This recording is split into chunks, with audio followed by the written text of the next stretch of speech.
جيبي 3 بيضات وأروحي نديروا هذا البسبوسة المفخفخة والعالية والمشربة بذوق البرتقال. بما أنه رانا في الموسم تاعو، ديريها وحمري بها وجهك ورايحة تعجبك ورايحة تعاوديها قداه خطرة.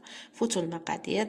عندي 3 بيضات بدرجة حرارة الغرفة، نضيف عليهم كاس صغير ربع تاع السكر، قرصة تاع الملح، ومبشور حبة تاع التشينا. نضربهم مليح بالفوي. تحبي تستخدمي الباتور استخدمي حتى يذوب لي السكر هذاك. من بعد نضيف عليهم كاس غير ربع تاع الزيت، نزيد نضرب مليح مليح حتى يتجانس لي الخليط.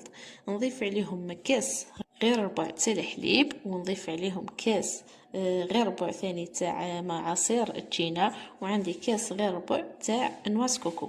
نخلطهم مليح مليح، ومن بعد نجيب 2 كيسان تاع الشيشه نخلطهم مليح، ومن بعد نجيب 2 مغارف كبار تاع الفارينه، وعندي 2 شكاير تاع الخميره نخلطهم، وعندي سنيوه اللي كنت دهنتها بالزبده. اذا ما عندكش ديري الزيت ورشيت عليها الشيشه.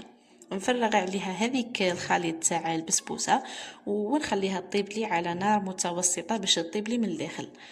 نفوتوا للسيرو ولا الشربات اللي عندي فيها كاس غير ربع تاع عصير تشينا، وعندي مبشور تاع تشينا ثاني، وعندي كاس غير ربع تاع الماء، و2 مغارف تاع السكر.